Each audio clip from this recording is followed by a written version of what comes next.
tempo, Cláudio Miles, salve. Salve, enjoyers, Nando B. Parker aqui. Olá, Nani Porker.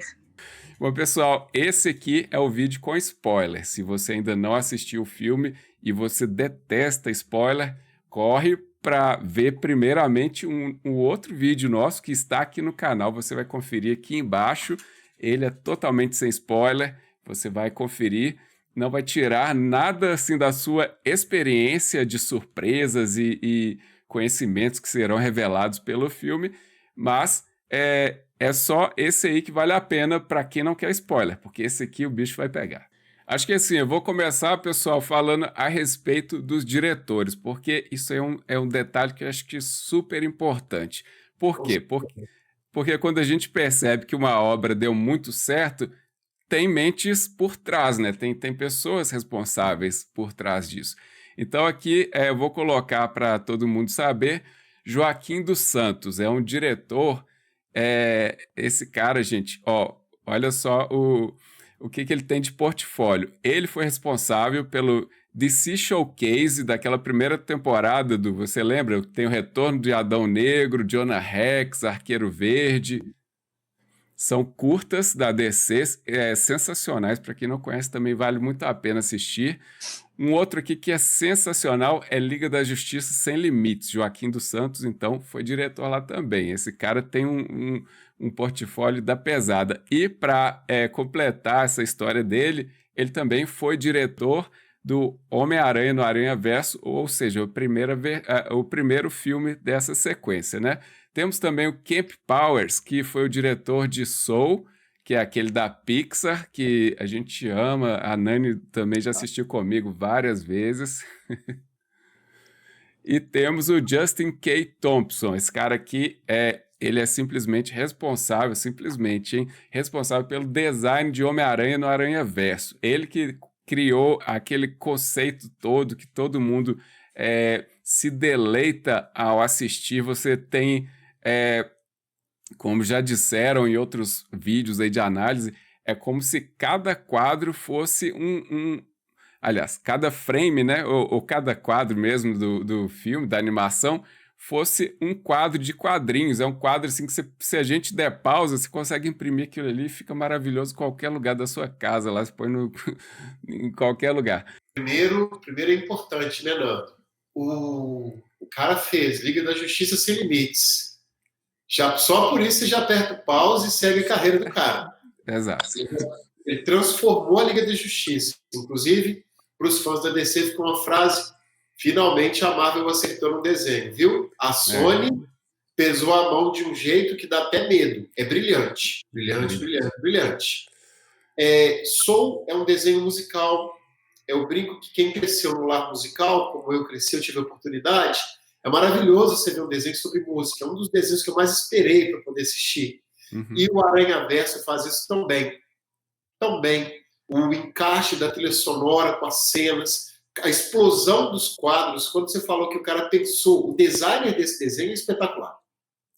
Não tem discussão. A animação chega a assustar. E cada gota que você ouvir cair, você vai ter isso representado por uma cena. Chega a ser assustador o quanto você é tomado pelo desenho. Quando o Miles pula do telhado, você pula junto com ele. E quando ele fica de cabeça para baixo com a Gwen, eu duvido que você não ficou emocionado. Porque se você não ficou, me perdoe por você. Vou falar aqui eu vou comentar aqui para o pessoal algo que é diretamente ligado à minha área, que eu sou um produtor audiovisual. Na direção de arte desse filme, gente, é absurdamente magnífico, assim, é um deleite visual por completo. Porque, primeiro, eu vou falar aqui uma técnica que é comum, vou falar que foi utilizada nele, também tem no Arcane, que foi uma animação recente, é o cel shading, que é aquele aspecto, é uma textura que eles utilizam parecida com o desenho, né? Com desenho animado, na verdade eu vou falar mais parecido com quadrinho, que é mais adequado. Essa técnica foi usada já no primeiro, no segundo permanece. O que a gente tem, eu acho que assim, que o 2 trouxe de mais novidade visualmente falando. Primeiro, a gente tem aqui aquele efeito de retícula, isso aí faz parte tanto no 1 quanto no 2, que são aquelas bolinhas que a gente percebe na sombra. Aquilo lá, gente, é uma homenagem aos quadrinhos. A gente tem vários ilustradores que fazem sombras com os risquinhos, uns com bolinhas. Enfim, isso aí é uma ode aos quadrinistas, né? Aos amantes dessa arte. Outro detalhe visual é a aberração cromática, que é quando se separa os canais do RGB, né? Tem o verde, o azul e o vermelho. E quando faz isso, é como se criasse um certo fantasminha, né, na pessoa. Isso a lente das câmeras, né? Isso é um erro nas lentes. Mas o que acontece? Na impressão existe um mesmo problema que causa a mesma situação, né, dessa separação das cores, que é o erro de registro. E isso também, inclusive, é uma homenagem aos quadrinhos antigos. O Du coleciona há muito tempo, ele sabe disso. Há quadrinhos antigos, gente, que você pega assim, a impressão teve erro de registro, aí você vê uns fantasminhas, porque não bateu certo as cores, e aí você não consegue vamos falar assim, a borda lisa, porque o registro saiu. Então isso assim, é uma coisa impressionante, você tem isso praticamente o filme inteiro, é super incrível. O mundo da Gwen é aquarela, e seu traje altera a cor ao longo do filme e tem também uma alteração emocional. De acordo com o que ela sente, a cor do uniforme dela muda. A Nani mesmo comentou em off comigo a respeito do uniforme dela, porque ela falou assim, pera, o uniforme dela não era branco e vermelho, por que estava rosa e não sei o que lá? E justamente... E tem uma coisa o cabelo também muda, né? Muda. Tem uma coisa que é linda, você falando desse traço, porque quando ela está triste, o uniforme está de uma cor, e tem um dos mais bonitos do desenho, é porque em nenhum momento ela recusa um abraço no pai dela. Maravilhoso. Quando ela tem conflito, a dificuldade está para ela não abraçar o pai.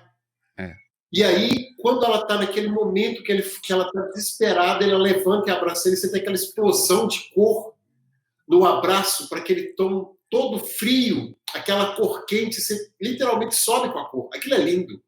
Lindo demais. E tem um destaque que o fundo, antes dela abraçar, ele tá meio preto e branco e desfocado. E aí muda exatamente no momento que ela dá esse abraço nele. O Punk-Aranha, gente, ele foi utilizado, a técnica utilizada nele é colagem digital. Você vê assim, o cara toda com os recortes, tem um movimento mais lento do que os demais. E fora que a guitarra dele, a Nani é mestra do recorte aí, Du, também. Eu gosto. Ela tem várias colagens, e aí o Punk-Aranha, você percebe a guitarra dele, fica até um recorte grosseiro, amarelo, como se tivesse recortado assim a olho. Então, magnífico esse cara, a gente vai comentar mais sobre ele daqui a pouco. O Homem-Aranha... Ele me lembrou meus recortes de caderno de adolescente. Isso mesmo. É verdade. O Homem-Aranha 2099, ele tem uma armadura viva. Quando a gente para ficar olhando com um olhar mais atento, você vai perceber que os raios dele ficam movimentando e eles têm uma profundidade, é como se tivesse... profundidade, a palavra é essa mesmo. É como se tivesse uns raios mais internamente, você percebe assim, a distância dos raios, e os outros que estão movimentando assim lentinho. São detalhes assim espetaculares para se observar. E é outro que quando o humor muda, você percebe que você tem uma movimentação muito mais rápida ou mais lenta disso acontecendo. Verdade. Inclusive a cena que ele está confrontando o Abutre, que parece que ele é um vampiro, porque ele vai morder o Abutre, vale uma dica, porque ele não tem poder de vampiro, ele ejeta o veneno daquela forma. Quando acontece a explosão, os raios ficam todos, a cor, como o Nando falou, muda por completo. E aproveitar, eu não conheço o background do Aranha 2099, do que você quer falar um pouco a respeito disso, porque para mim também é surpresa. O cara vampiro, não entendi, ele injetou aquele negócio, o que seria aquele negócio que ele injeta e um pouco dessa coisa de ser vampiro. Primeiro é importante porque ele é uma criação do Jorge Pérez. Ele está nesse caminho do Jorge Pérez, e é uma coisa que, inclusive, vale uma menção. O Jorge Pérez hoje está fazendo um tratamento. Ele está fazendo um crowdfunding para poder ajudar no tratamento. É importante ter atenção com isso. Se você é fã de quadrinho, procura saber, porque ele é um cara que revolucionou os quadrinhos. E aí, qual que é uma sacada? Ele foi criado num contexto de lutar contra megacorporações. O Aranha 2099, ele tem uma origem hispânica, em conjunto com irlandeses, e para poder fazer esse background com os Estados Unidos, você tem muito da migração do século XIX, com os irlandeses migrando para os Estados Unidos sendo mal vistos pela população. Você vê isso num monte de filme, série também trata desse tema daí para frente, e você tem a coisa dos hispânicos, que são marginalizados historicamente nos Estados Unidos. Visto o caso de Porto Rico, que é um território e não é território, e o que acontece com povos que vêm da América Latina. E aí o Miguel O'Hara, ele está nessa pegada lutando contra corporações. A empresa que o Mancha está lutando contra, ela é do universo 2099. Ah, tá. E uma sacada muito legal que o filme conseguiu representar é essa paranoia do Miguel O'Hara em buscar uma solução.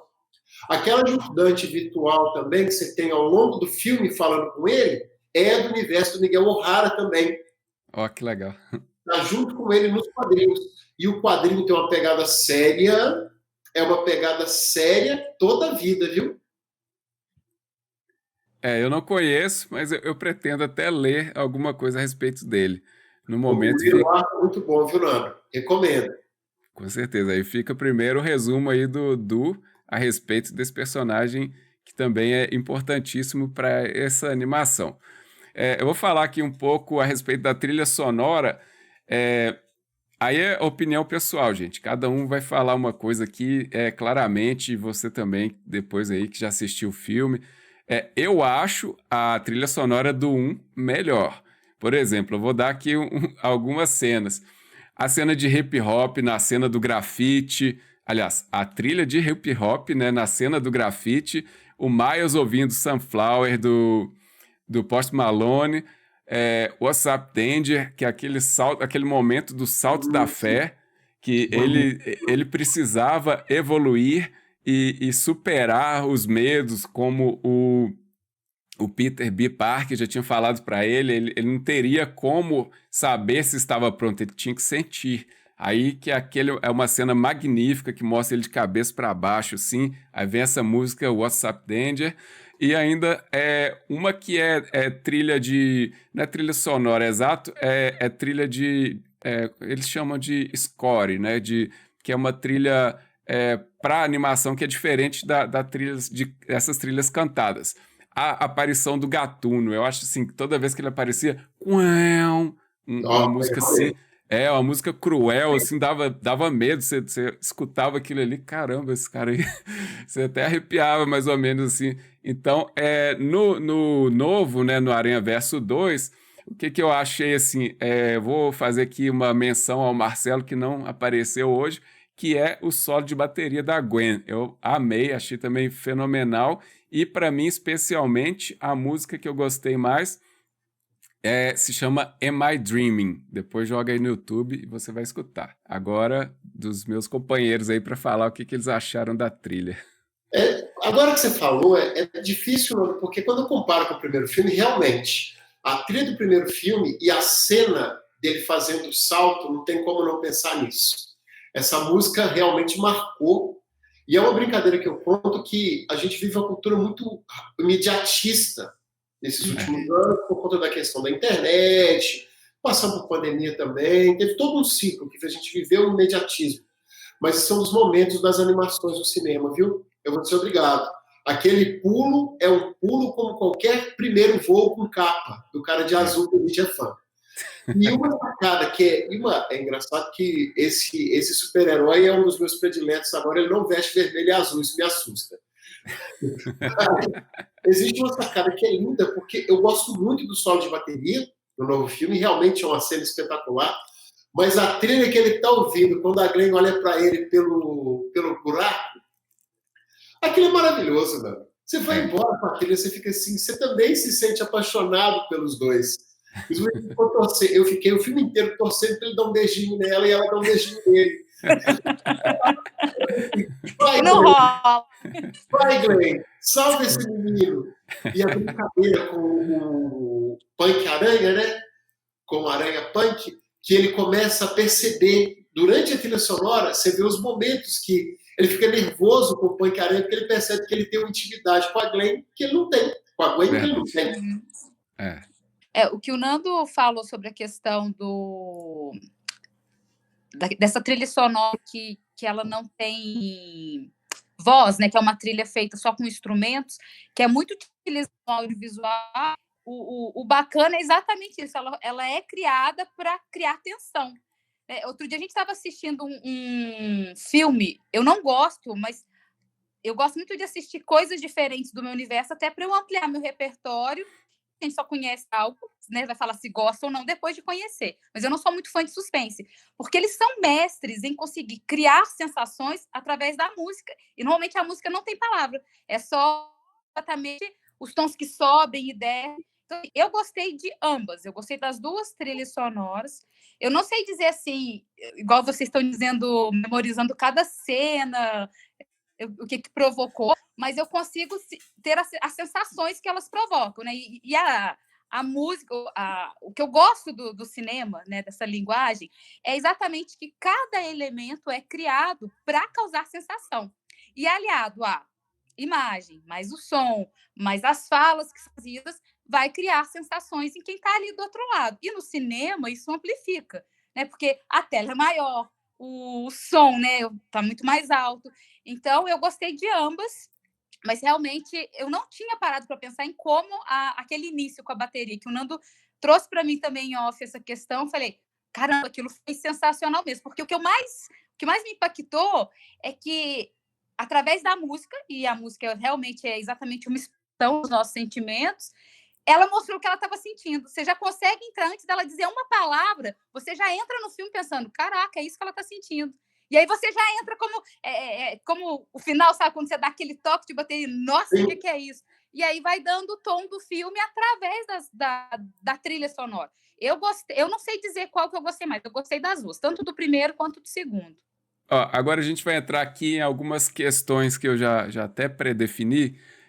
Primeiro, vamos falar aqui dublagem. Dublagem, gente, acho que assim, ali tá a primazia da dublagem brasileira, porque a gente tem uma atuação vocal perfeita para cada personagem. E acho que, inclusive, se talvez trocasse ali os atores, não sairia o resultado que saiu.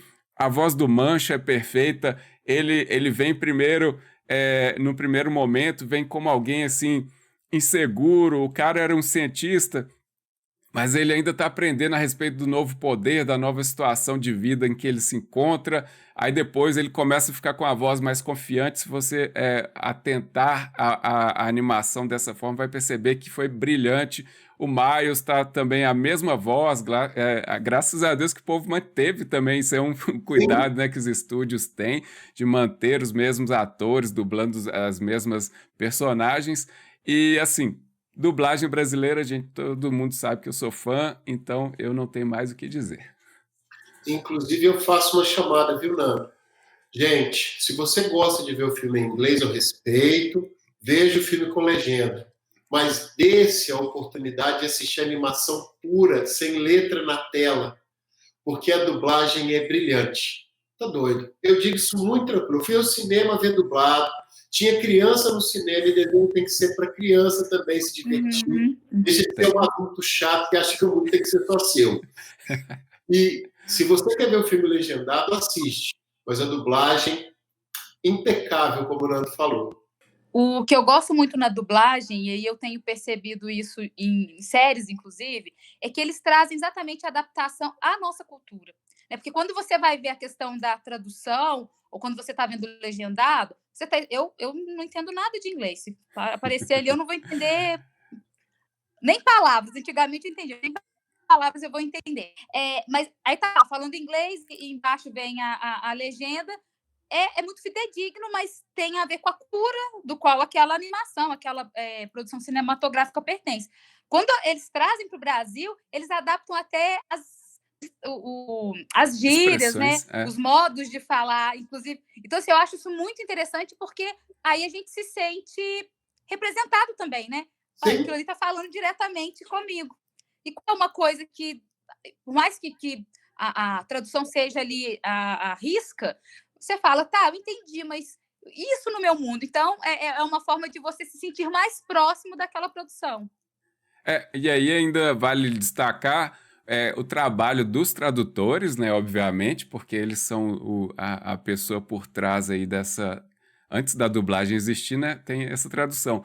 E a gente vê, por exemplo, no comentário da Nani, a gente tem... Eu assisti hoje também o Aranha Verso 1, então tem outras coisas para acrescentar. Alguém procurando na fila já, hein, Ele Nani? está assistindo, só entendi isso. Então, olha só, eu estava vendo, gente, quem prestar atenção nas falas do Gatuno, ele é tipo uma gíria carioca, mas de um cara... eu vou colocar assim, um cara da malandragem. Ele pintou um lance. Na hora que ele recebe lá uma ligação, pintou um lance. Aí você pensa assim, cara, isso é genial, é como a Nani acabou de falar. Isso nos aproxima, porque se fosse traduzir, eu tenho certeza, se fosse traduzir o literal do que estava em inglês, dificilmente alguém ia chegar nessa frase assim, e não faria essa conexão pra gente, para perceber que você está lidando ali com uma pessoa que ali ele é um vilão, né? Então é um cara do crime. Pintou um lance. Então, isso tudo se reflete com cada personagem. Todos são perfeitos, assim, na sua caracterização.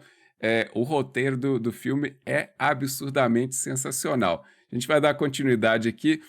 Uma coisa que eu falei com a Nani, e não sei se você teve também essa impressão, e também vocês aí que estão assistindo a gente, eu tive a sensação do filme durar mais do que parece. Segundo a Nani, é porque a gente chegou muito cedo, mas eu não acho que é isso, não. Eu acho que ele dá uma impressão, assim, a história é tão envolvente que eu pensei assim, será que esse filme já vai ter 3 horas de duração? Porque, para mim, assim, a história parece ser extensa, mas é porque a gente fica preso, tem muita coisa acontecendo, desenvolvendo. É engraçado porque, para mim, Nando, primeiro, é a mesma sensação que vocês. A Aline e eu, minha companheira, a gente ficou tomado pelo filme. Chegou um momento que eu falei, nós não pode acabar. Não pode acabar, porque você vai triste, vai acontecendo coisas, e você vai ser engolido pelo que está acontecendo, e de repente você está imerso. Aí eu brinquei, eu não consegui perceber o tempo passar. Eu fiquei tão tomado pelo filme que chegou um momento.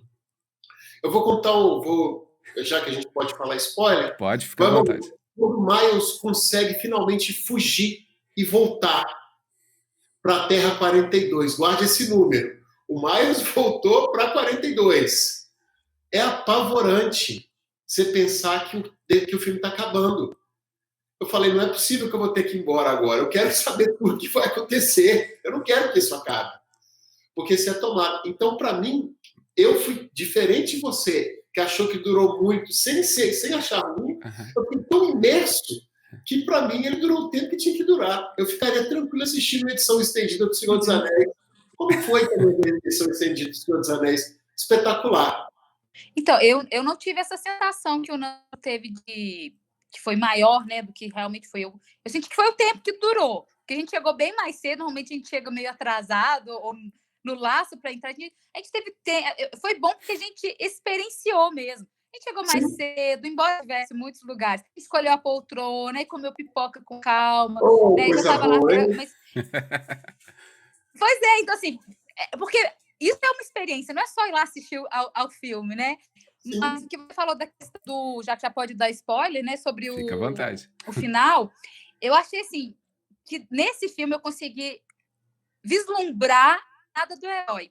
Porque você fica ali, realmente, você sofre com os personagens, e aí você fica. Mas a hora que falou, continua! Não é possível. Porque ali é o ápice, exatamente o ápice do filme. Porque você sabe que tem que acontecer mais, porque às vezes tem filmes que fazem a jornada, eles conseguem fazer, né, esse início meio de descobertos, o que vai acontecer, apresentar cada personagem, né? E aí depois tem o desenvolvimento das histórias, às vezes evoluções, e E aí chega no fim, você finaliza mesmo sabendo que tem uma continuidade, mas teve um certo desfecho. Ali, primeiro ápice, eu gosto de revolução, eu sou revolucionária. Aí agora é hora do pau. Não tem pau. Fica lá, mostra outro, cadê? Então, assim, eu queria mais, o que é bom. Não sei se aconteceu com vocês, mas eu fiquei tão desesperado que eu fiquei vendo cena de pós-crédito, esperando, vai ter mais desenho. Não é possível que vai ter mais desenho. Aí a Aline olhou para mim, triste, e falou, amor, é escrito num site que não tem cena pós-crédito. Eu tive vontade de falar. Eu falei, não, tanta porcaria que tem pós-crédito hoje, não é possível que esse bom não tem. Com a gente, nós fomos os primeiros a chegar. A gente achou que estava muito vazio, aí não encheu tanto, porque ela é grande, mas encheu. Aí eu tô vendo todo mundo indo embora, e eu tô assim, não vai ter mais nada não, mas a gente foi esperando. Aí eu tô vendo, o Nando tava desolado, eu tô assim, eu não tinha lido, né, como a Aline? Aline. A sua companheira, eu não tinha lido nada sobre, então como dizer desolado, mas tô assim, acho que acabou. Aí, descendo, sim, acho que eu já tava entrando né, que para fazer limpeza e tal. Aí o Nando perguntou, acabou? Não tem pós-crédito? Ele, não, acabou mesmo. Aí eu vi a cara de decepção do Nando, eu agora tô indo para casa. Uma pergunta, a gente vai saber a resposta com muita facilidade, né? Mas quem é o protagonista do filme? Como a gente já falou, o filme se inicia, obviamente, com a Gwen. Ela conta a história dela, tanto que tem uma curiosidade a respeito disso. Eu acho que, inclusive, foi a nossa versão, não sei se vai ser a do Du, mas várias pessoas reclamaram que essa cena inicial da Gwen estava com áudio, a fala dela baixa para a galera dublado. Então, a gente não conseguia entender muito bem as coisas que ela dizia. Foi assim para você, Edu? O que você... Lá no cinema rolou tranquilo. Realmente estava boa a dublagem dela, estava alto, estava no mesmo volume. Porque o solo de bateria foi tão alto também que tem momentos que você pode ficar com problema auditivo. Deixa eu comentar. Essa cena da bateria já define o filme. Estou dizendo para você já começa o filme a 1000. Porque quando acaba o solo e a banda olha para ela com cara de frustração e ela diz, eu tenho que fazer isso mesmo, ué. É brilhante. É dizer que veio sem precisar de uma palavra. E ali ela mostra a questão, na hora que ela fala como se fosse, eu sou uma mulher, uma menina única, né, de uma banda só, mas é porque ali mostra exatamente que ela não está encaixada na comunidade dela, que era exatamente os outros, cada Homem-Aranha aí de cada multiverso. Já que o Nando falou da questão de protagonismo, eu enxerguei todos como protagonistas, porque fala exatamente porque cada multiverso é uma realidade diferente, adequada àquele personagem. Mas se eu pudesse classificar, eu escolheria realmente 2, que seria os dois, né? Que é o casal ali, né, que tá ali, vai fazer par romântico, não vai desenvolver isso. E o Peter, né? Porque ele aparece mais já assim do meio para frente, mas eu acredito que ele vai ter uma importância maior, porque ele tá ali despertando novamente, né? E para mim, eu sei que foi pouco, mas se a filhinha dele também pudesse ter um protagonismo aí no próximo, eu achei ela muito fofa. Eu queria ela lançando teias e causando, sabe? Detonando todo mundo. Mas se eu pudesse classificar, eu colocaria como se fosse um pouquinho mais de destaque os dois. Embora também ali esqueci o nome, o Miles. Que parece quase um anti-herói. O 2099 é o Miguel O'Hara. Isso. O'Hara, isso, Miguel O'Hara. Ele também, porque ao mesmo tempo que ele é herói, é o que eu estou dizendo, ele está fazendo meio um papel de anti-herói ali, mas é para exatamente despertar o que estava ali ainda adormecido, né? Porque cada um foi ali para o seu plano, né? Para o seu multiverso e seguiu a vida, mas não, ainda tem coisas, né? Ainda tem que desenrolar aí. Então, ele acaba sendo um dos pivôs para provocar exatamente essa comoção. Mas eu colocaria os dois para mim. E é engraçado porque o filme cria um problema. Porque eu concordo com a Dani. Para mim, tem mais que um protagonista. É difícil falar quem que é o protagonista do filme. Porque isso é trabalhar bem, viu? Estou contando para você. Aprende, viu, DC? É assim que faz. É. É assim que faz. E aí, qual que é uma... Eu me lembro que eu assisti Shazam. Isso já define muito do oposto. E aí, qual que é uma coisa muito importante? Gente, chega um momento que você fica tomado pela Gwen, e aí depois você é tomado pelo Miles. Quando o Punk-Aranha aparece, você é tomado por ele. Quando o Peter B. Parker aparece, você vai. O Miguel O'Hara. Cada personagem vai te prendendo. É tanto que vale um comentário para os dois. A gente não consegue falar que tem uma Mulher-Aranha no filme. Porque tá doido. Tem uma mulher preta, mãe, grávida.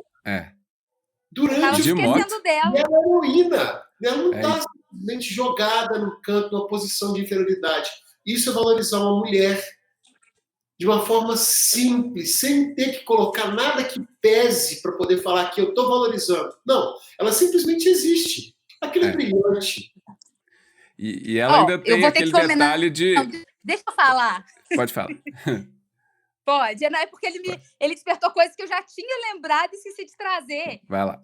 Que agora é uma opinião que eu sempre falo com o Nando quando a gente fala sobre quadrinhos, heróis, heroínas. Sempre me incomodou muito o fato de, para que uma mulher aparecesse como uma heroína, ela tivesse... Eu sei que isso também traz um pouco no universo masculino, mas me incomoda no universo feminino. Ela ter que usar colãs e mostrar a pele inteira e tá sempre sensualizando.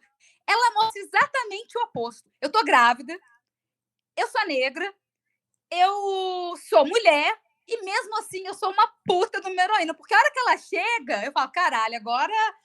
meteu o louco aí. E assim, eu já tinha esquecido dela e não podia ter esquecido. Ela representa e mostra que você não precisa usar estereótipos para poder mostrar que você tem um personagem foda ali. Com certeza. Desculpa, amor. E ela... Não, tá tudo certo, mas só queria falar a curiosidade dela. Primeiro a moto, né? Um Homem-Aranha com moto, eu achei isso muito surreal, mas super legal ao mesmo tempo, que eu amo moto, né? A Nani sabe, exceto o tombo que eu levei. Isso aí a gente pula essa parte. A questão dela soltar teia pelos dedos, assim, pela ponta dos dedos. Então é super curioso, eu nunca tinha visto essa personagem, achei super legal e muito válida também. E no quadrinho, ela também está grávida. Mas, acertadamente, eles mudaram a etnia dela. Ah, tá. Eles trouxeram uma outra característica para a personagem que foi brilhante para o desenho. Não há o que discutir daí para frente. É uma representatividade para o universo que é importante para um desenho que tem tanta pauta importante para ser discutida, além da sua série. É brilhante o que eles conseguiram fazer com essa personagem. Bom, a gente vai entrar aqui, a gente já está falando coisas interessantes assim, mas a gente vai entrar em coisas mais profundas do desenho, da animação.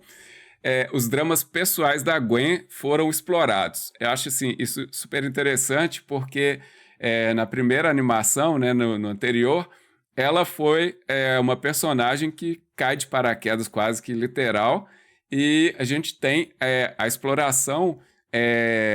assim, digo, desenvolvimento, né, da história mais do Miles, porque era a intenção, eles queriam apresentar esse personagem para nós, né? Mas o que acontece? Como o Du falou, aqui a gente vai ter esse desenvolvimento da relação interpessoal dela com o pai, que, assim como eu conversei com a Nani também em off, a questão dos conflitos das gerações que a gente tem representado também nesse filme. E até um adendo, já uma coisa que eu acho super interessante, também inspiradora para mim, o Stan Lee vai ter um novo documentário no Disney Plus, eu quero ver, com toda certeza, mas a ideia, ele já deixa claro o seguinte, gente, para quem é fã já sabe, a ideia dele é que os personagens criados é como se fossem nós com poderes. Então, é uma tentativa mais, vou falar assim, mais, de certa forma, fidedigna em aproximar super pessoas, né, super personagens, super-heróis de nós. E acho que o Homem-Aranha é o que mais compreende esse tipo de situação. O que você acha a respeito disso, Du? É engraçado porque, se você pegar o contexto, o Brian Michael Bendis, quando criou o Aranha em 2099, ele conseguiu algo parecido com o que o Stan Lee fez lá na década de 60, quando trouxe o Aranha. Porque o Miles, ele é o filho do latino nos Estados Unidos, que estava enfrentando um conflito danado com preconceito contra pessoas afrodescendentes, e o Miles coloca um combo. Ele é latino e afrodescendente. Então você tem uma relação com uma mãe forte e um pai representativo. Que é aquela desconstrução de imagem social que, por exemplo, a família do Miles é nucleada. Num país que discute essa coisa de uma família que não tem nuclear e daí para frente, tem um monte de série que trabalha com brincadeira, todo mundo odeia o Chris, faz isso bem. Toda hora tem piada sobre você não tem pai, né? Ah, sua mãe te abandonou. A professora fazendo esse comentário. E o Miles supera esse contexto. E aí, quando você tem esse cenário da Marvel de conseguir trazer as personagens para o mundo que o jovem, que está lá tendo uma vida parecida com esse personagem, que se vê, isso é um impacto gigantesco. Dou aula. O Nando já sabe, Nani também. E na minha escola é um prazer quando os meus alunos chegam perto de mim e falam: eu também sou Homem-Aranha agora. Isso é muito do que o Stan Lee conseguiu criar. Isso é muito legal você parar e pensar que, por exemplo, o menino olha para o Homem-Aranha e fala: agora eu também posso ser o Homem-Aranha. E eu não preciso ser o Peter Parker. É verdade. Eu posso ser o outro, eu posso ser o meu Homem-Aranha. Eu acho que ele aproxima exatamente por mostrar essa questão do cotidiano também. Porque eu sempre falo, a gente até conversou sobre isso também, da questão do herói ser alguma coisa assim muito distante, né? Alguma coisa inumana, nem sei se essa palavra está correta. No caso dele, não. Né? Eu vou usar até um adolescente, tradicional, né? Que é um rapaz suburbano que ganha superpoderes, mas um menino, né, que está na escola ainda, mas que não é rico, né? Não tem superpoder como alguns heróis. Então, assim, tem muito... Porque vamos falar, se a gente falar na população geral, essa é a realidade da maioria das pessoas, do planeta. E se a gente trouxer para a nossa realidade, então, aí você fala, caramba, sou eu. E aí traz exatamente os conflitos que nós, seres humanos, temos. Ele tem superpoder, mas ele tem a questão do conflito, né?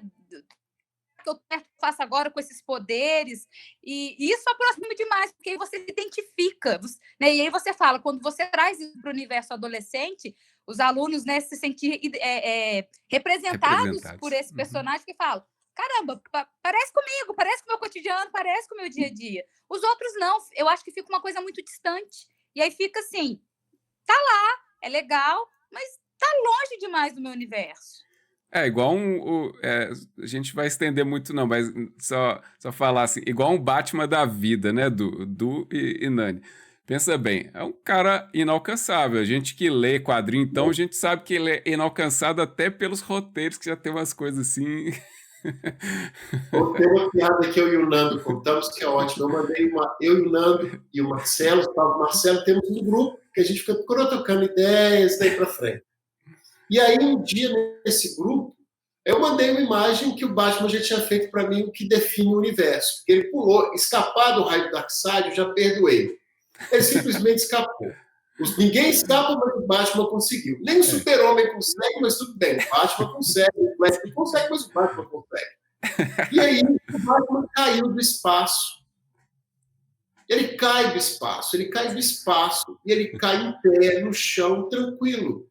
Porque eles explicam que ele conseguiu bolar um plano enquanto caía e a roupa dele conseguiu resistir a tudo. Aí eu lembro que o Super-Homem é jogado no espaço, patifa. Mas tudo bem, é o Batman. É porque ele tem superpoder que, aí já trazendo bem para um contexto crítico, ele tem o superpoder que importa, dinheiro. E aí mostra, você tem dinheiro, você tem tudo. Bora voltar para Gwen. Qual é o primeiro dilema que ela enfrenta, assim? Que mediante lá aquela situação de ter morrido gente, ela vai e por fim, resolve se revelar para o seu pai.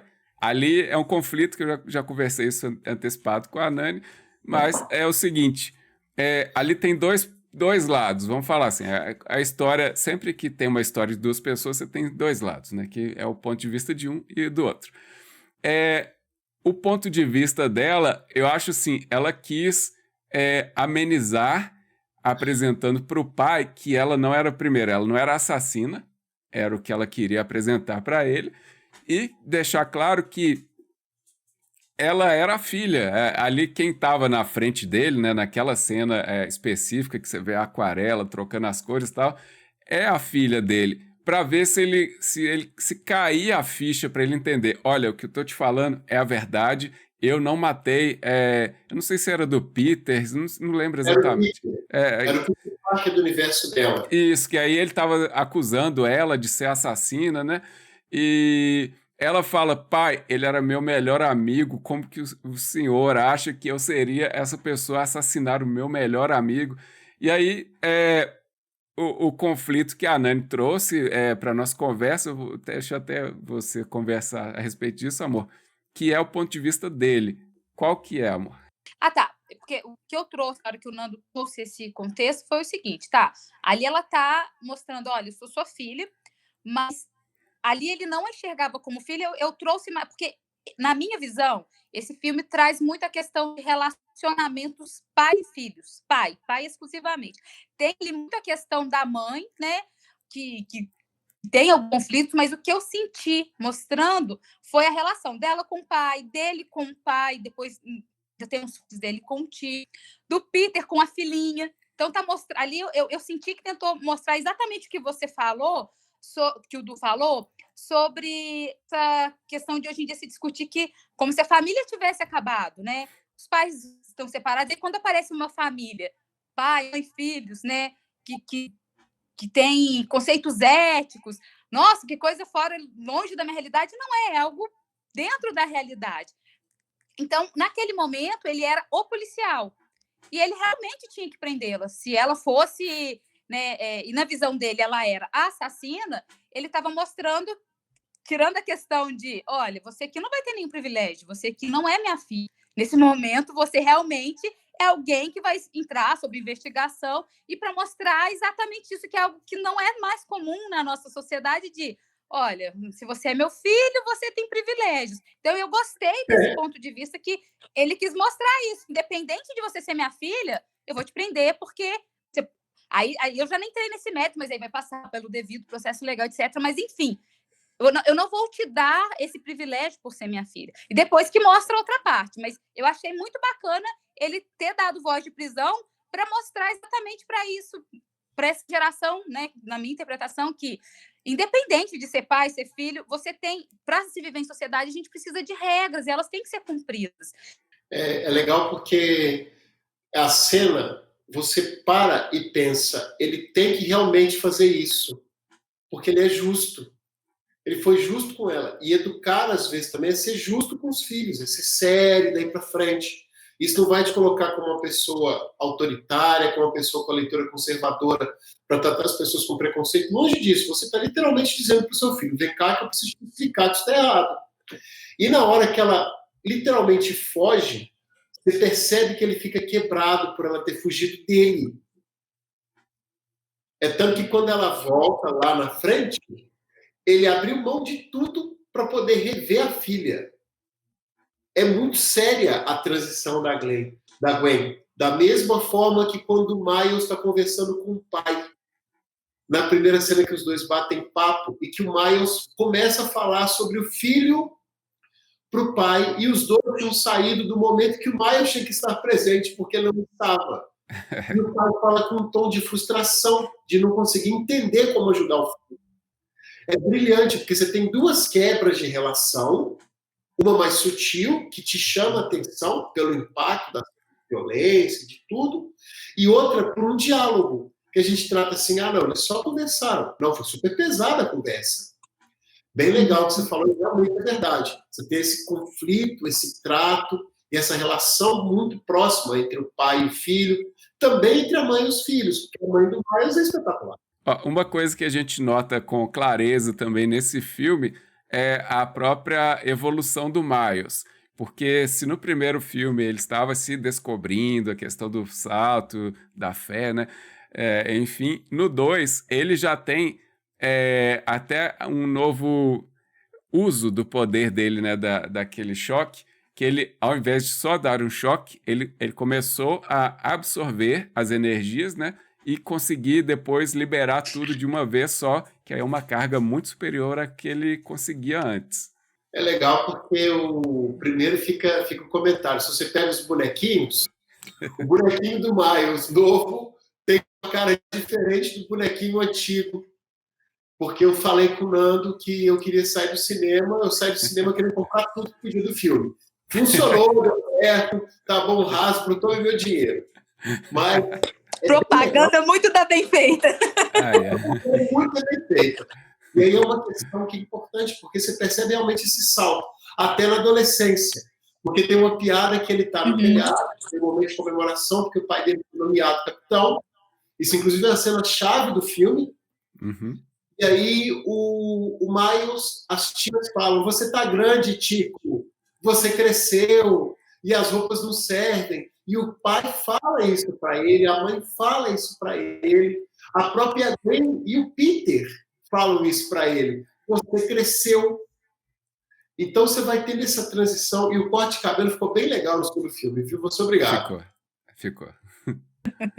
E ainda tem detalhe, já que tá falando de corte de cabelo, ainda tem o Miles da Terra 42, que, como o Du falou, é um número importantíssimo, que é o Miles, que é o gatuno. Ele tem até dread, gente. Aquela lá ficou, assim, chocante na hora que a gente se depara com esse personagem. Primeiro porque acho que é o que a gente fala, né? Cinema é o storytelling, a narrativa.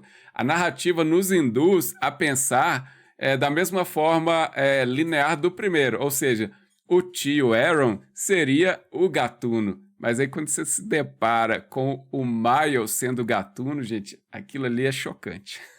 Não, e é tão assustador porque você, por exemplo, porque aí você entende o impacto. A aranha que deveria ter mordido o Miles daquele universo foi morder o outro. Então, quando ele não virou Homem-Aranha, o pai morreu, como o capitão deveria morrer, e ele vira o gatuno. Nossa. É muito pesado. Pesado. É ali que eu fui entender alguma coisa. Que eu tô assim, peraí, é isso? É isso aí?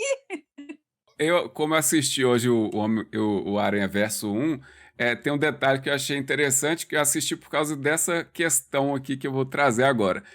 A gente viu, foi apresentado no filme, que quem não é daquele respectivo mundo, né, aquele respectivo universo, ele fica dando aqueles efeitos de glitch, né? A pessoa fica dando aqueles que a gente chama glitch mesmo. Então não tem outra forma de explicar isso. Aí qual era a minha questão? Pensei assim, mas será que a aranha do mundo 42, lá no primeiro filme, ela dava glitch? E aí a resposta é sim, ela dava glitch. Tanto que teve um momento que ela... Aí era algo que pra gente, assistindo aquilo da primeira vez, não faria sentido. A gente fica assim, sem entender. Não sei, tá bugado aquela aranha. Mas depois, agora com esse segundo filme, fica super claro. E uma coisa que eu achei interessante também, pessoal, é o seguinte.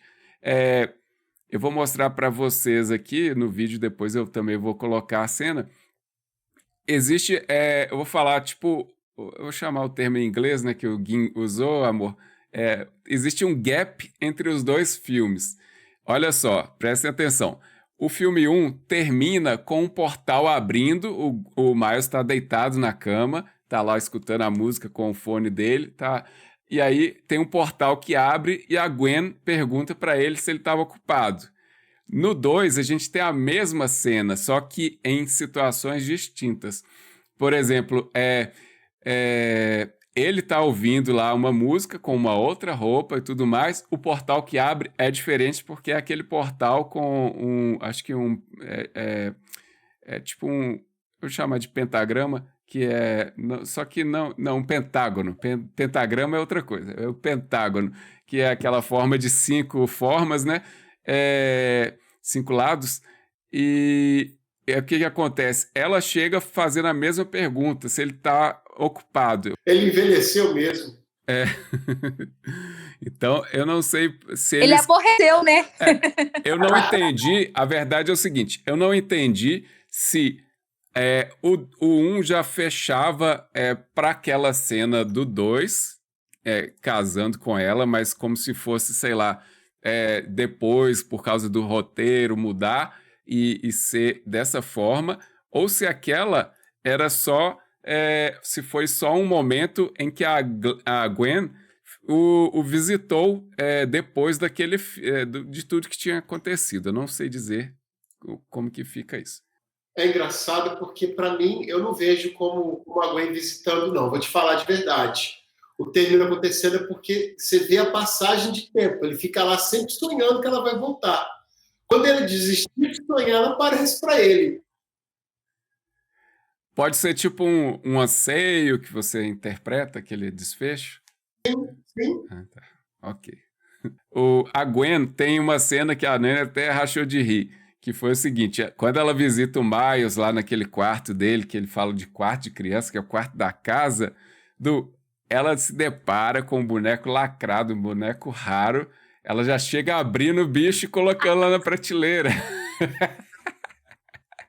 Bom, muito bom. Eu adorei, porque o que eu achei mais legal desculpa, é porque hoje em dia tem até alguns desses grupos que falam amor tratando exatamente sobre isso, porque isso é uma coisa assim absurda. Eu já acompanhei vários seriados que tratam sobre isso. Eu falei, nossa senhora, agora acabou o amor, acabou o romance.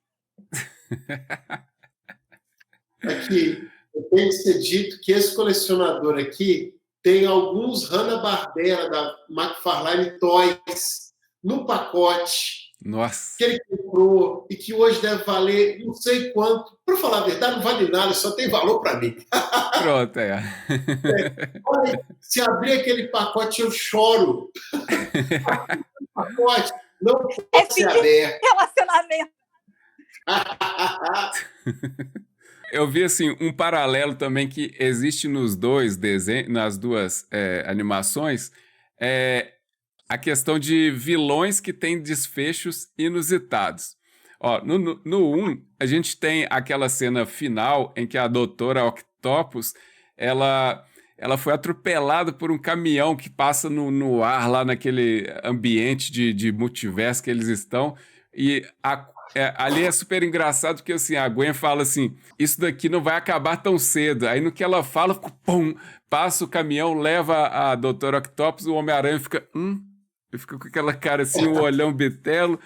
E no 2, a gente tem uma cena similar, na verdade, que é quando o Mancha ele avança fazendo discurso de vilão, aquela coisa que é clássica também que a gente tem, avançando para frente do Miles com o Jeff, que é o pai dele, e aí do nada ele dá uma bicuda na própria bunda e some assim, o povo... O que aconteceu? Esse é bom. É divertidíssimo. Inclusive, o Mancha é um bom vilão, viu? É um bom vilão.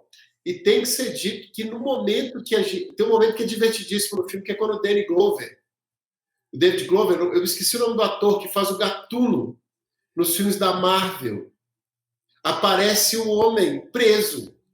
Aquilo é brilhante. Brilhante. Aparece o live action dele, é muito sensacional, né? Eu vou falar sobre continuidade. Todos os comentários, né? Cada pontuação que você está fazendo, fica só mostrando a questão de como o filme é bem elaborado, porque todos os filmes que eu assisto que tem continuidade, é muito erro de continuidade, redundante, mas não tem como dizer outra palavra. Cada elemento que você trouxe mostra exatamente que eles pensaram em cada detalhe. A hora que você acabou de dizer, você foi lá no filme 1 para constatar que exatamente isso aconteceu e que ele não está desdizendo, vou usar esse termo, o que foi dito no 1. Não, ele está dando a continuidade certinha. Tem alguns filmes que isso não acontece. A hora que você vai e volta, você fala, nossa, mas isso aí já não está nada a ver com o dito no 1, no 2. Então, isso também é muito rico para a construção esqueci a palavra, não é desenho, não. Dessa animação. Eu acho assim, na verdade, isso aí é que cria uma uma consonância, né? Consonância, eu acho. Que ele dá esse prosseguimento. E uma coisa que eu vou falar agora é o seguinte, que me soou um pouco estranho, mas vocês vão poder também discutir comigo. Eu achei que faltou dos personagens comuns do universo do Miles eles comentarem sobre o que passou no anterior, né? Porque como eu assisti o vídeo hoje, o filme hoje, porque, convenhamos, não era nada natural ver prédios sofrendo glitch, surgindo, amontoado. Eles passaram por aquilo tudo e eles não esqueceram, né? Eu falo assim, as pessoas comuns. Acho que poderia ter algum, ainda que fosse um burburinho, né? Alguém falando, poxa, lembra aí que no ano passado os prédios estavam surgindo do nada. Isso aí foi uma coisa que eu não vi eles fazerem menção. É engraçado porque aí eu vou te dizer que para mim é plenamente normal. Você tem um cara que está balançando de um prédio para o outro, lançando teia pela mão, que não consegue segurar ônibus saindo, que salva a gente no beco. O prédio pega fogo, ele entra no meio das chamas. O prédio está desaparecendo e voltando. Para mim é a coisa mais tranquila do dia a dia. É simplesmente isso. É tipo, abriu uma brincadeira. Estão fazendo a construção perto de casa. Aí derrubaram uma casa com tipo 3 dias. Eu falei, nunca derrubaram essa casa? É a mesma coisa. No dia seguinte, você aqui nunca teve casa. Um detalhe que é interessante no mundo que a gente vive, de tanta inteligência artificial, né? Tudo agora é inteligência artificial, né, galera? Uma coisa que eu achei super interessante nessa animação foi a Layla, que é a inteligência artificial do Miguel, gente. Ela inclusive, ela dá tirada nele, aí ele fala, mostra aí, Layla. Ela mostra o quê? Mostra pro Miles aí a história das teias. Tá, então eu vou soltar. Então você vê uma inteligência artificial que interage assim, tipo, tete a tete, né? A gente já tem algo que tá caminhando aí nessa linha também, né? É legal porque é um filme atual. Isso. Até para isso o filme é atual. É igual quando o Nando falou aí do cel shading. Eu fiquei lembrando da época do jogo de videogame que a gente ficava louco por aquela cena de cel shading em jogo de videogame. Aí a gente ficava feliz, hoje a gente já fica triste porque o gráfico não tá bom, a gente quer o Real Engine 50 para poder fazer o gráfico ficar melhor. É verdade. E, inclusive, tem um jogo Até em termos de filmes era assim também, né? Você assistia um filme igual, lembrei agora assim, do De Volta para o Futuro. Você assistiu um, até saiu 2, nossa, você era criança, você já estava realmente adolescente, até saiu 3, fala, nossa, já estou quase na fase adulta, porque demorava muito tempo até chegar aqui. Uma coisa aqui que eu achei assim, agora a gente entrando nos conflitos da animação, né? Acho cena bem super dura, né?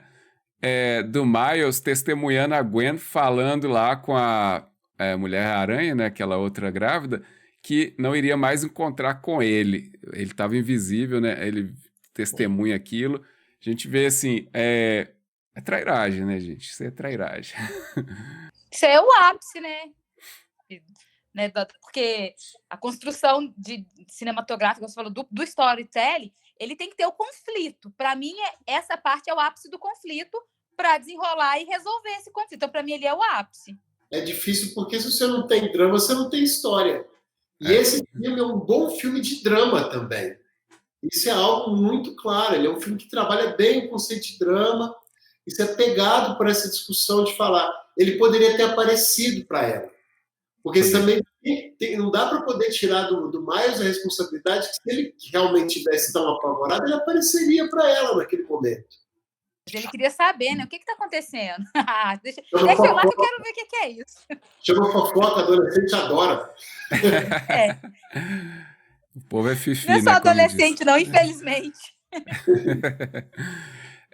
Uma coisa também assim que a gente tem, que faz parte do conflito, é o Miles ser desprezado, né, pelos outros aranhas da equipe do Miguel. Exceto, assim, a gente só tira o povo que já conhecia ele antes, né? Porque o povo o enxergou da forma que o Miguel o descreve, que é uma anomalia. Ele é um paralelo do Neo na Matrix, né? Que é um ser que ele não deveria existir.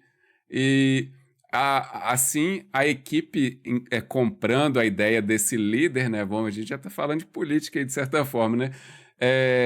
Eles não trela para o Miles. Você vê que aquela Mulher-Aranha, tipo, faz pouco caso dele.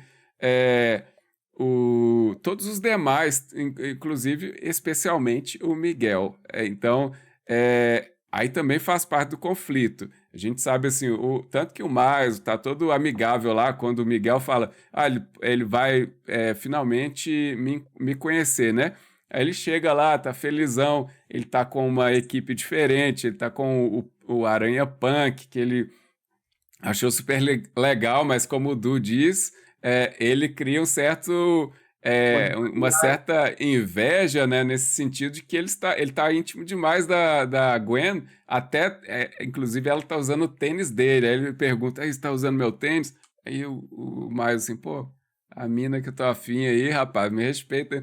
Aí, aí o que acontece? Quando chega, então, essa cena do Aranha 299 lá, 2099, descendo, aí tá lá aquele climão, assim, o cara descendo numa lentidão da porra, aí a Gwen fala, não, calma, esse é o lance do cara. Aí quando o Miles vai ser todo amigável, ele levou até uma quentinha lá pro cara, ele pega o treco e já joga fora, assim, tipo, não tô pra papo aqui, né? E aí, só que a gente já vai percebendo os conflitos dos personagens, que o Aranha Punk, ele não gosta do Miguel, ele tá ali e é recíproco, inclusive. O Miguel só tolera o Aranha Punk lá porque, sei lá, porque ele tá tolerando. E o Miguel, aliás, o Punk, inclusive, na hora que o Miguel fala alguma coisa pra ele lá, ele fala, me esquece, velho. É difícil porque, se você for pensar, tem um momento que, para quem leu o quadrinho, o Aranha Escarlate, que é o clone do Homem-Aranha, da fatídica saga do clone, ele é abraçado pelo Miguel O'Hara. Sim. Aí o mesmo Miguel que renega o Peter, que renega o Miles, falando que ele é uma aberração, que ele não tem nada a ver com os outros Homem-Aranhas e tudo, até por ele não ser Parker, ele não ser Peter, ele não viu ele não ser Homem-Aranha de algum universo, é o cara que vai abraçar o clone. Isso é extremamente conflitante, porque ele abraça o Punk-Aranha, que é, teoricamente, uma discussão sobre essa leitura, e, ao mesmo tempo, ele abraça o clone, que não é uma aranha de verdade. E, inclusive, o Ben Reilly é um dos aranhas que eu também sou super fã, cara. Aranha Escarlate, eu não li, acho que eu li poucas coisas. Marcelo, que colecionava lá na época de Ouro Preto, ele compartilhava comigo, e eu acho, assim, sensacional o próprio uniforme dele ser totalmente, assim, original, não tinha nada a ver no sentido de você ver o Homem-Aranha clássico. Então, ele é um personagem incrível. Aí, um outro detalhe, mais uma fala do Homem-Aranha Punk, que é o seguinte, quando o Peter B. Parker, acho que ele chama a filhinha dele de Mayday, né? Uma coisa assim. Aí, quando ela faz cocô lá, aí o Aranha Punk, ele fala assim, fez cocô perante os poderosos, mandou bem. É ótimo, é ótimo. Inclusive, no quadrinho, a filha do Peter vira a Mulher-Aranha no futuro e daí para frente. O Punk-Aranha tem umas falas brilhantes, brilhantes, brilhantes. Tem. E ele é muito contra a cultura, eu acho isso muito legal.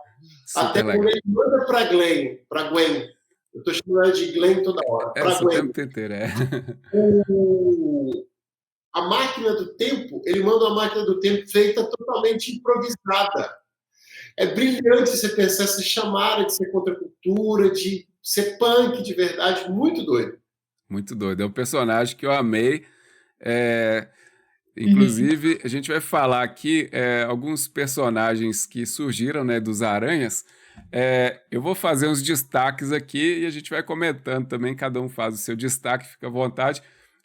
Um que eu achei super... Primeiro, assim, acho que é o número 1 para mim é o Punk-Aranha. É o que eu criei um vínculo imediato com ele. Mas a a Mayday, né, que ele chamou lá, que é a filhinha do Peter, essa aí, assim, é o troféu fofura, não tem como, todo mundo vai eleger dessa maneira.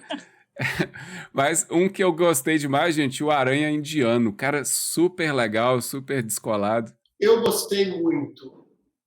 O Punk Aranha não tem jeito. O Aranha Indiano, divertidíssimo. E é Demais. legal você pensar como ele é contemporâneo à cultura indiana, porque ele é o galã de Bollywood. Ele é o cara que não tem problema de chegar na garota, é diferente dos outros Homens-Aranha históricos. Ele é um cara que Exatamente. não tem problema de chegar a falar que gosta de uma menina, ele tem boa relação. Eu também, vou ser obrigado, eu gostei do Aranha 2099, eu achei ele bem construído, ficou bem feito. E a Spider-Woman, andando de moto, não tem como não lembrar dela, não. Eu sou obrigado. Uhum. Eu vou ter que acrescentar, porque eu também gostei exatamente desses personagens. Para mim, o momento ápice realmente foi a questão no momento que elas moto, que botando o quê? E o punk, ele me representa, porque eu sou da contracultura. A hora que você vê ali, vai, olha, agora enfim um Homem-Aranha, eu posso falar, opa, esse aí é meu chapa. A fofurinha também, a hora que ela entrava, mostra mais, mostra mais. Então, para mim, mexe com estudos que eu estou realizando de um bom tempo para cá, que normalmente é uma cultura que é mostrada de uma forma também muito estereotipada, tal qual a nossa fora também. Então, eu acho que trouxeram ainda alguns estereótipos, mas só o fato de já ter trazido um Homem-Aranha indiano, porque eu entendi assim, a minha visão foi que tentaram trazer exatamente um Homem-Aranha de cada cultura. Claro que não iam abranger todas, mas tentaram trazer isso, e não só um Homem-Aranha do multiverso da cultura americana, que para mim eu já estou de saco cheio, a gente não aguenta ser colocado goela abaixo na nossa. Então, eu achei exatamente essa construção de tentar mostrar um pouquinho de realidades diferentes, né? Que eu entendi o multiverso como outras culturas também, se você analisar sobre essa ótica. Então, eu gostei muito de todos esses personagens que vocês já trouxeram. Eu acho que eu não tenho que... Mas o Punk Aranha, ele me representa. Mas a Nani gosta mais do Peter Parker. Mas aí já é a questão dele ser diferente, ser um porquinho. Tanto que o Nando eu dei para ele um pendrive do Peter Parker. Infelizmente não está aqui, mas depois eu mostro. Um outro que também vale o destaque é o Lego Homem-Aranha, que foi super divertido a aparição. Nossa, muito bom, muito bom. Do nada, ninguém esperava que aquilo fosse acontecer. Verdade. Como também a senhora que aparece, eu não vi o filme, deixa eu não mentir, eu tenho esse ato, eu não vi o filme, mas aparece a dona do filme do Venom. Porque aquela cena, aquela senhora está no filme do Venom. Eu não vi o filme, gente. Se você viu, me conte se é bom. Aí eu vou ficar com o seu relato. Tá bom? Eu já vi, mas eu não lembrava dela. Então, aquela mulher da farmácia é do Venom? É do Venom. Que louco. É a parte que é verdade, a parte que aparece o filme. A gente já falou muito do Venom. Chega. Aquele filme lá é bem questionável. Vamos deixar ele para outra situação. Bora fazer o seguinte.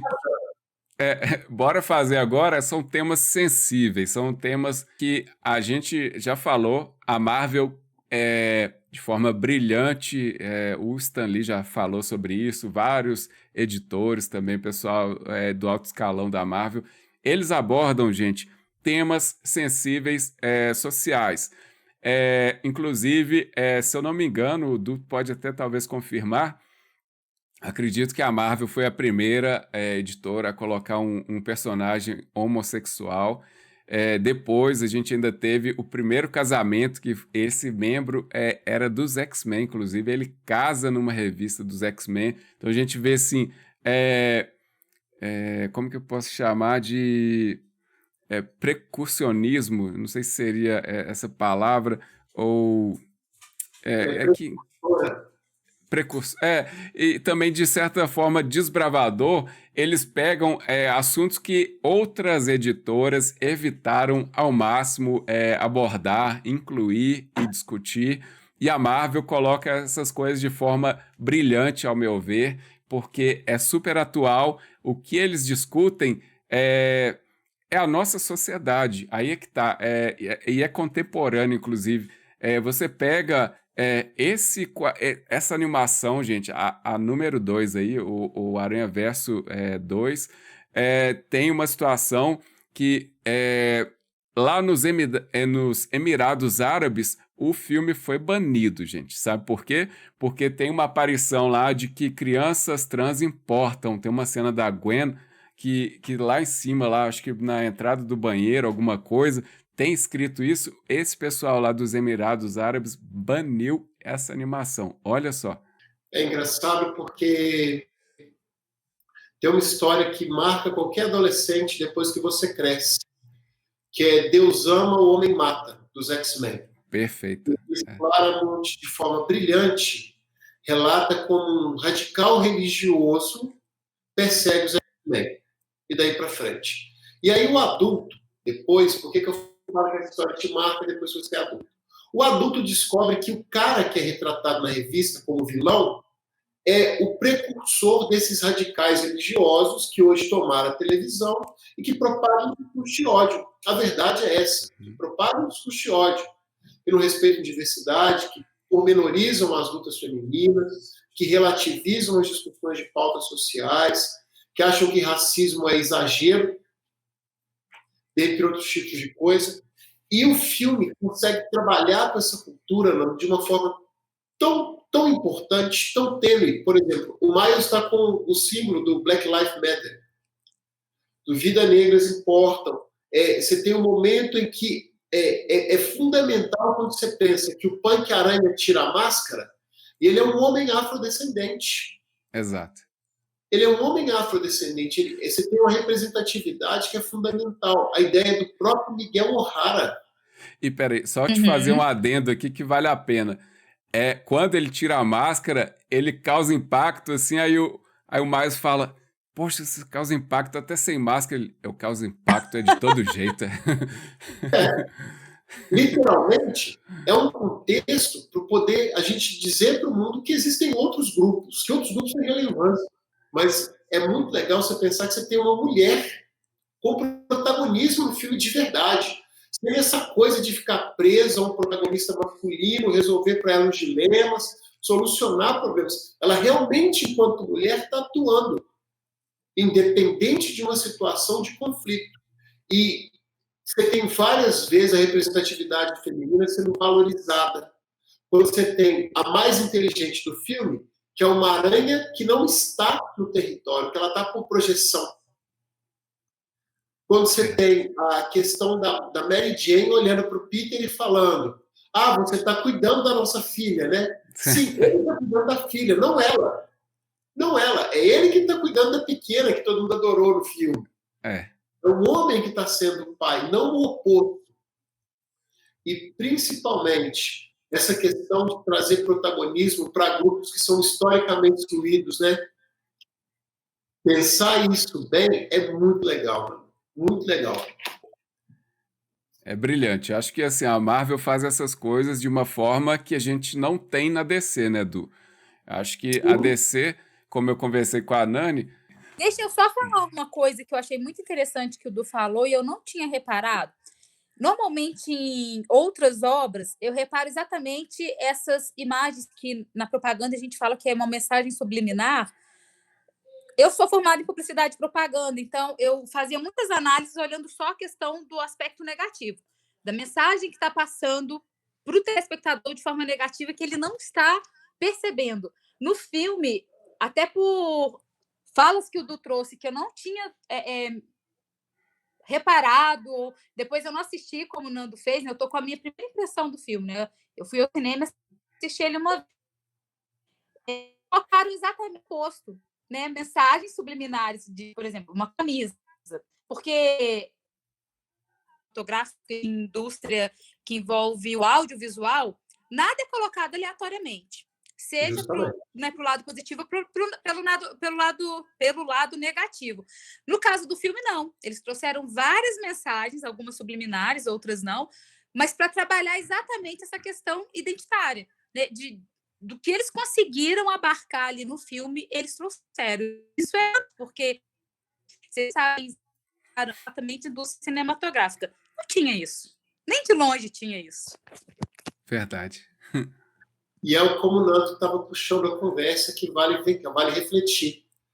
Tem sua dificuldade de trazer o protagonismo para as minorias, de construir uma história que seja orgânica, que você realmente valorize essas minorias do jeito correto, porque existe muita apropriação de pauta. É errado falar que não existe apropriação de pauta. Todo o cinema faz isso.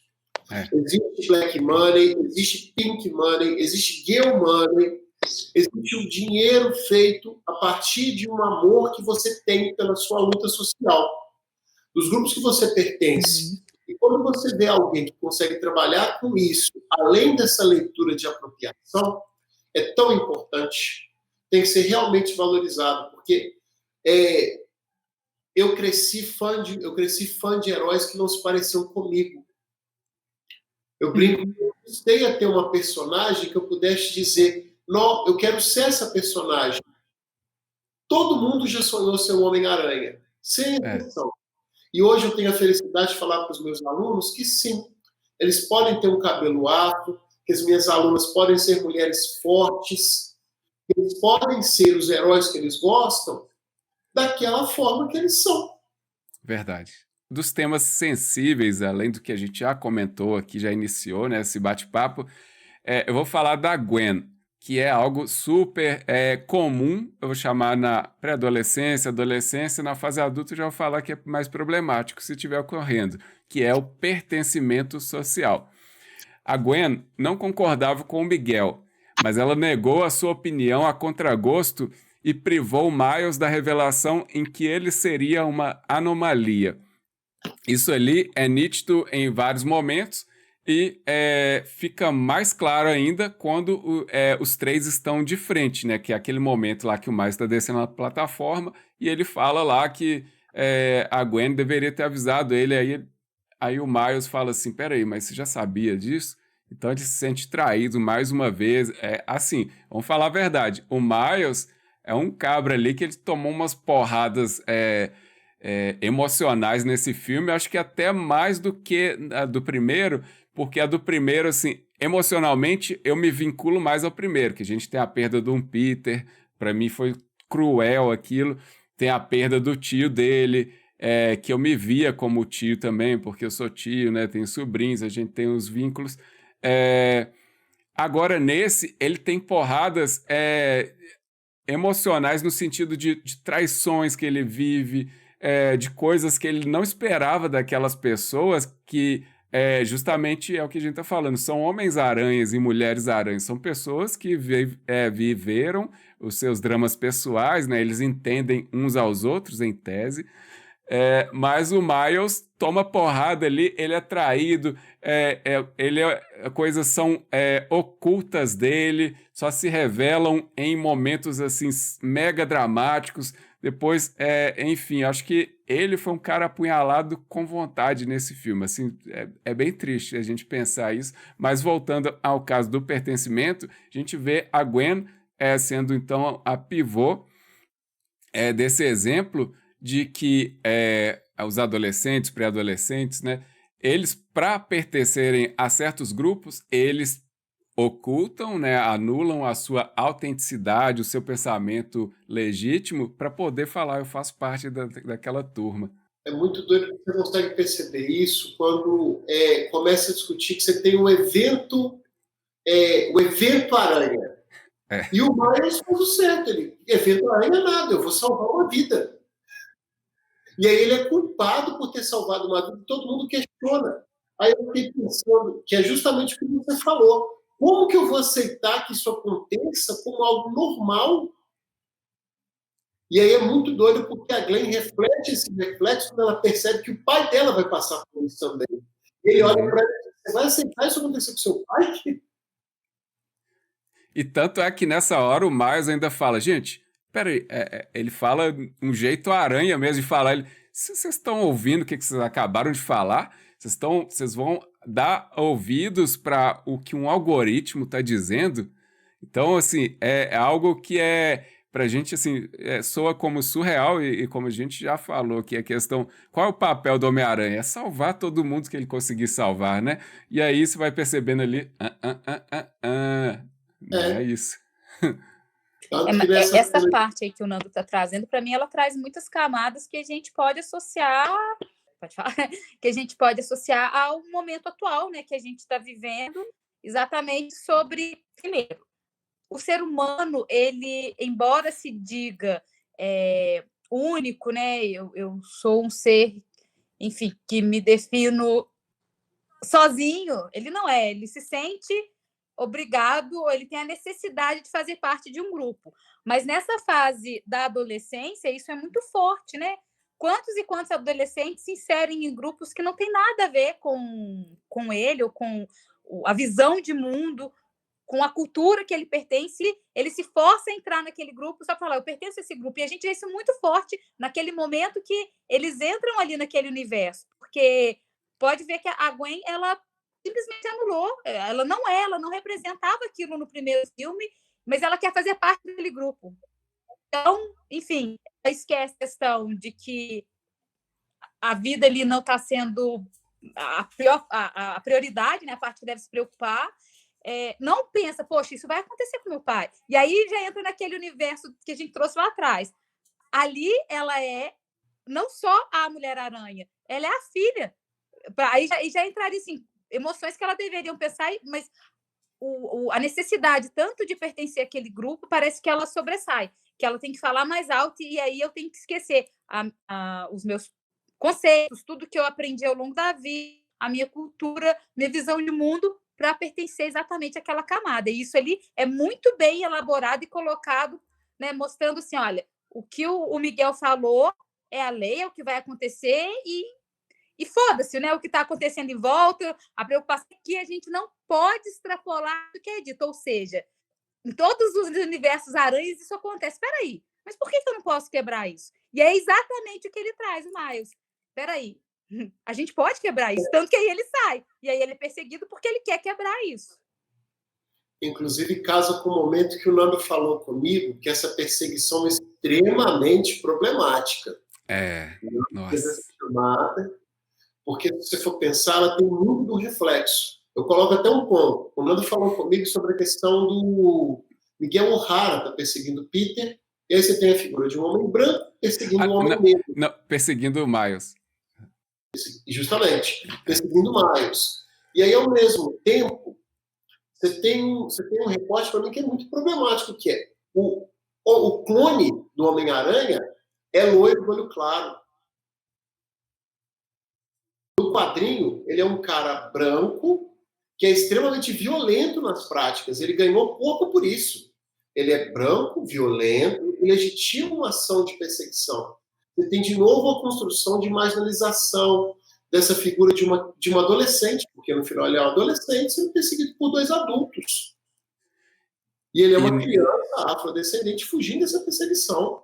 E justamente nessa questão eu só tentei, assim que eu vi o filme mais vezes, aí eu parei assim para pensar, poxa, que covardia naquela cena final que o Miles está deitado lá naquele tipo foguete, aquele treco tá subindo, e o Miguel tá lá com a garra para ponto para finalizar o menino. Eu fiquei pensando, cara, isso aí é uma baita covardia. Primeiro, assim, ele despreza a autenticidade de Homem-Aranha do Miles, porque ele é um Homem-Aranha. Você pode falar assim, não sei o que lá, eu não gosto. É um Homem-Aranha.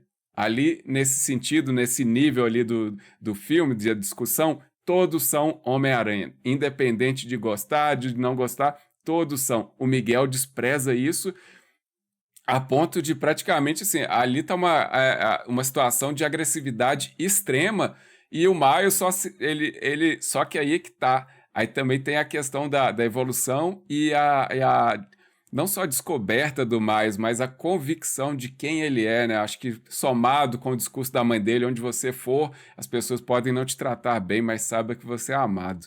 Então, naquele momento, ele fala: eu vou falar para você, pode até não saber, Miguel, mas eu tenho um plano, é porque eu ainda não te contei.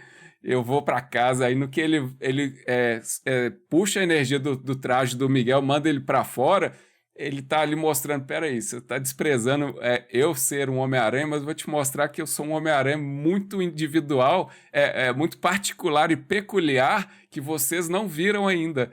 Então, nisso ele joga o bicho, e aí tem uma outra cena, gente, que na hora que ele tá caindo, tá em queda livre, ele tipo apoia um pé e dá uma bicuda, tipo uma gilete do Guile. Gente, aquela cena ali é magnífica, porque o Miguel merecia aquela bicuda com toda a força do mundo.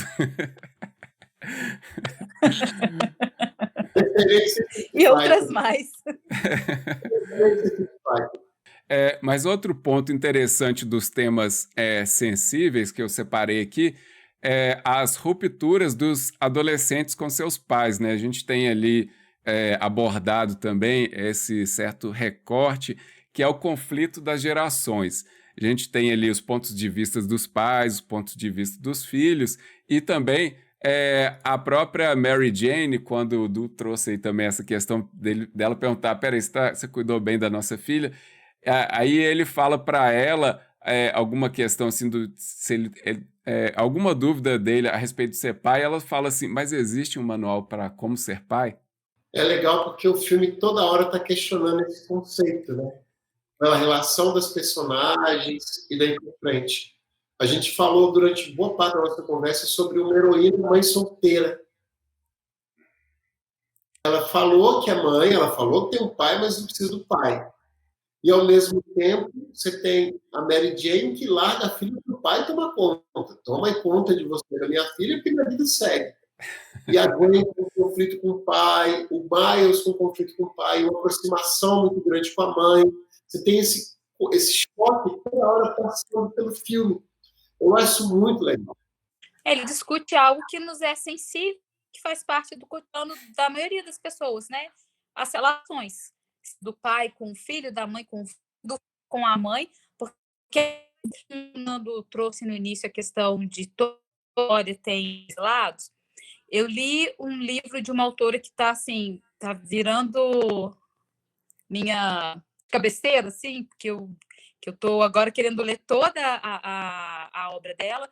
Agora, até tempo atrás, a gente só tinha versões europeias, né, dos colonizadores. Agora a gente está tendo outras versões, porque temos a nossa história, a gente tem a nossa versão.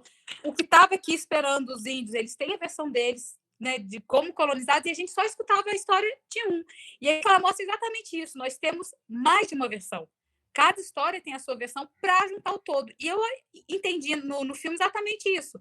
Não tem uma história única. São vários Homens-Aranhas, cada um com a sua peculiaridade, com a sua história, com a sua vivência, com a sua cultura. Histórias do ponto de vista da pessoa, e não sob um ponto de vista de fora, de um americano, de um europeu. Foi o que eu mais gostei no filme. Para encerrar, fica a sugestão de leitura. Leiam, por favor, a saga do Homem-Aranha do Miles Morales, de Brian Michael Bendis, porque ela é brilhante e, indiscutivelmente, vale o referencial. Fique dito, pela dica de leitura que a Nani mandou, eu também sugiro O Quarto do Despejo, de Conceição de Carolina Maria de Jesus, brilhante, pesado e triste, para você ver um contexto de Brasil, de meninos que podem ser mais. E um quadrinho africano também, para a gente poder ficar nessa levada. De uma editora bem legal, que é o TKO Studios. O autor é o Junibá, ele é angolano, e é uma coisa, ele é senegalês, estou lendo, perdão, Júnior. E aí ele fala de um mito africano sobre música. É bem legal, o quadrinho vale a leitura e você consegue ler pelo Catarse. Muito bom. Ó, o de meu desfecho aqui para encerrar, a Nani vai falar o dela depois. O meu é o seguinte: uma edição que vale muito a pena ser lida é essa aqui, Marvels. Essa aqui, gente, é uma história brilhante no sentido de mostrar como são essas maravilhas, né, que é assim que o jornalista chama, é do ponto de vista dele, é um ponto de vista de um humano, como ele enxergava essas maravilhas, que aqui nesse livro, nessa graphic novel, nós temos aqui as principais histórias clássicas da Marvel. Tem vários personagens que a gente ama, tem X-Men, tem Quarteto Fantástico, tem Vingadores, tem de tudo, tem Homem-Aranha, obviamente, está aqui na capa, e vocês vão perceber que esse ponto de vista que é trabalhado ali do repórter, né, do jornalista ali, que ele é um fotógrafo, na verdade, ele vai percebendo como que as pessoas lidam com essas maravilhas. Muitas vezes, eu não vou ficar dando spoiler não, porque quem não leu, compre. Esse aqui você encontra no Amazon, coisas do tipo, até em sebo, enfim. Marvels é uma obra indispensável. E, obviamente, Homem-Aranha no Aranhaverso, gente, para mim, assim, é espetacular, como diz o Dus, vou usar a mesma palavra dele, porque essa é, na verdade, a descrição que o Stan Lee dava ao Homem-Aranha. Stan Lee já não está mais entre nós, mas o seu legado está vivo, está presente, e eu digo assim, é fundamental, porque pela arte a gente consegue também gerar críticas, gerar reflexões e não só entretenimento. A indicação que eu vou trazer foi exatamente a que eu já falei, né? Eu traria para fechar também, que é uma autora que eu descobri esse ano, mas que é fantástica. Como eu disse, ela é nigeriana, que é a Chimamanda. Ela traz a perspectiva dela, uma menina negra nigeriana que teve acesso a livros europeus e que ela não se... E ela fala sobre esse posto, né? Sobre esse lugar e fala, mesmo assim, eu não me via representado. O meu cabelo, ele era um cabelo anelado, ele não era um cabelo liso. E como num país onde você só tem pessoas negras, essa cultura é imposta. Ela falava que muitas vezes na escola ela era ridicularizada por ter um cabelo anelado, onde as pessoas todas são como ela, para que o nosso cabelo tem que ser esticado.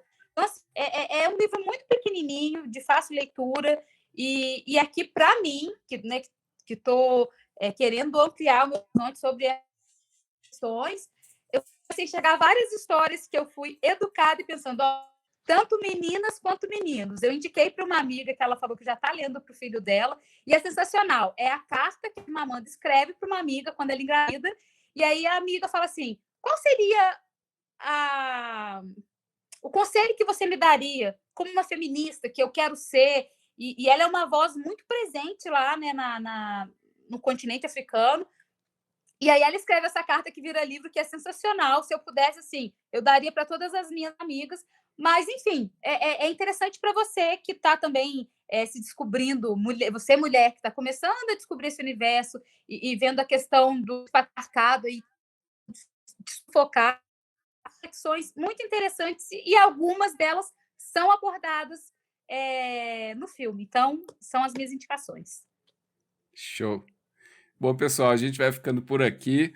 Obrigadão a todos pela audiência. Não esqueça de deixar o seu like, comenta aí pra gente também, usa aí o campo para falar o que você achou a respeito desse filme. A gente amou, vocês conseguem perceber com clareza.